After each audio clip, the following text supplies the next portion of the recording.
Olá, seja muito bem-vindo. Eu sou Frinéia Chaves, você está ligado na TV Universitária e começa agora mais uma edição do programa UFO no Plural. Na pauta de hoje, as crises de energia e de água no Brasil.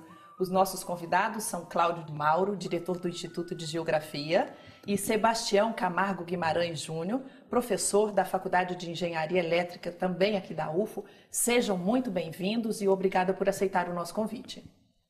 Frinéia, agradeço à TV Universitária pelo convite e estamos aqui para tentar colaborar um pouco mais com um problema que existe atualmente no Brasil.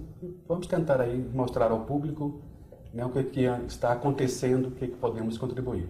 Obrigado. Okay. Muito obrigado também pelo convite. A UFO no Plural está de parabéns, porque está trazendo temas de tanta importância, de tanta atualidade, né? Esse conflito entre a disposição da água e a utilização dela por diversos setores. Parabéns e que a gente possa contribuir coletivamente, a universidade tem essa obrigação, para que o mundo seja melhor no lugar onde nós vivemos e que possamos ser pontos de referência para tantas transformações que precisamos. Ok. Considerando que estas crises já estão instaladas, na opinião de vocês, houve falta de planejamento? Eu creio que não houve uma falta de planejamento, né? O corpo técnico dos nossos ministérios de energia, dos órgãos das agências de energia elétrica especificamente, eles têm pessoas muito capacitadas, né? E realmente, ao longo do tempo, eles fazem o planejamento.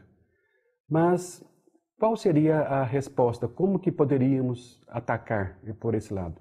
Nós temos a resposta técnica, em que essas pessoas são totalmente capacitadas em apresentar as soluções. Mas para viabilizar essa implantação técnica, nós temos que ter dinheiro. Então também depende muito de uma escolha econômica. E atualmente no Brasil, né, em função aí de política, grupos que querem dominar o Brasil de um lado ou de outro, nós temos também a terceira opção, que seria a resposta política. Qual é o interesse? Mostrar a verdade à população ou talvez manipular um pouco desses dados para que possamos ganhar as eleições e permanecermos aí no nosso governo? Então eu creio sim que não houve falta de planejamento. Essas respostas eles têm, talvez engavetadas, mas com certeza eles possuem essas respostas. Foi uma questão de conveniência para uma ocasião, e no caso falávamos de eleição, né?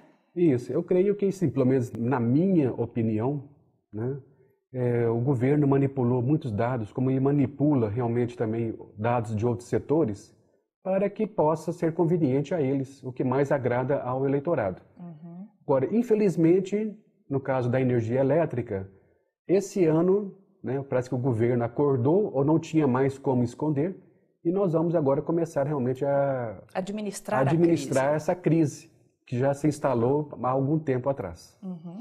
Na sua opinião, professor, houve falta de planejamento? Eu também tenho a opinião do professor Sebastião de que não houve falta de planejamento. O Brasil é um país que tem técnicos competentes, mas o planejamento não é inerte. Ele, na verdade, pode ser feito para atender um setor ou para atender outro. E ele é feito, de maneira geral, pelos setores que têm maior competência sob o ponto de vista de poder, tem uma presença maior na estrutura de poder. Se o movimento social pressiona o governo, ele resolve de uma maneira. Se o movimento social não pressiona, ele vai resolver atender aqueles setores que estão fazendo a pressão.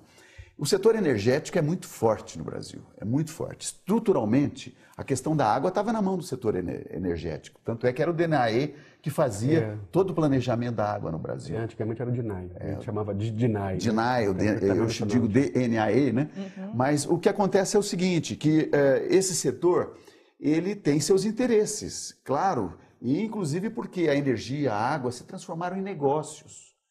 Porque a privatização desses serviços, e isso é uma tendência que tem acontecido no mundo moderno, tem levado à definição de alguns setores mais beneficiados do que o outro.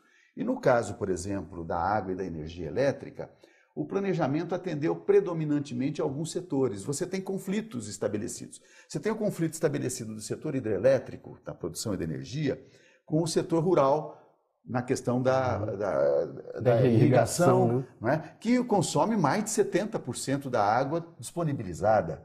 É muita coisa que esse setor faz. E nós precisaríamos ter um equilíbrio mais adequado em termos de cada um desses usos. Agora, veja, de maneira geral, se joga a responsabilidade para a população que está na cidade, no caso da água. Uso doméstico. Uso doméstico. Então, as mulheres, as donas de casa, ficam responsabilizadas por fazer com que o filho escove o dente com um copinho de água, que a gente lave o carro só com uma caneca. Mas, na verdade, isso corresponde a 7% aproximadamente, menos de 8% do consumo total.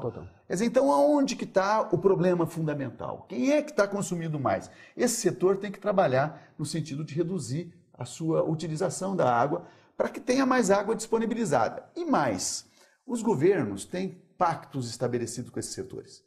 É muito importante ficar claro para nós que esses setores são setores financiadores de campanhas eleitorais. Com certeza. Não é?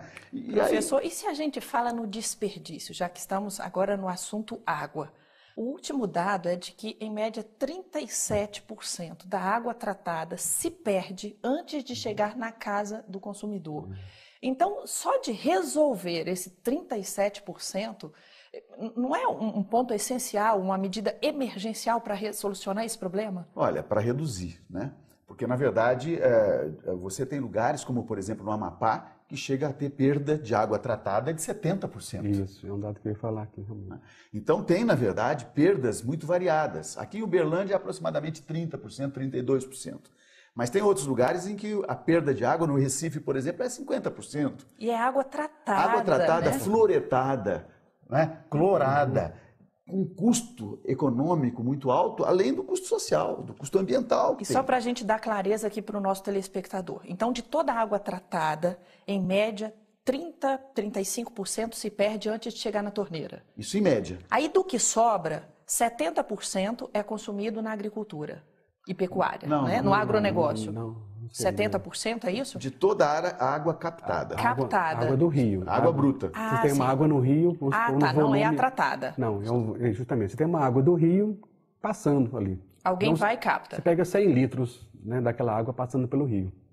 A agricultura, com o seu pivô central, ele faz um bombeamento, ele já retira 72 litros ali e joga na sua plantação. Então, 70% vai para o agronegócio, 22% para a indústria e, em média, 8% para o uso doméstico. Isso. Desses 8%, né, que existe, por exemplo, aqui em Uberlândia, as estações de tratamento de água, ela joga dentro da rede, né, para fazer a entrega ao consumidor. De distribuição. Isso.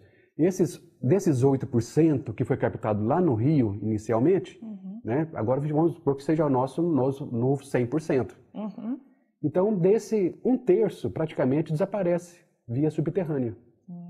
Inclusive, a perda é só no tratado, não é no captado, né? Não, justamente. Entendi. O que não significa que nos outros setores também não tem perdas. Não haja desperdício. Também tem perdas. Por exemplo, a irrigação, né? O pessoal faz muito a irrigação por aspersão, mas essa água feita por aspersão, né, para poder fazer realmente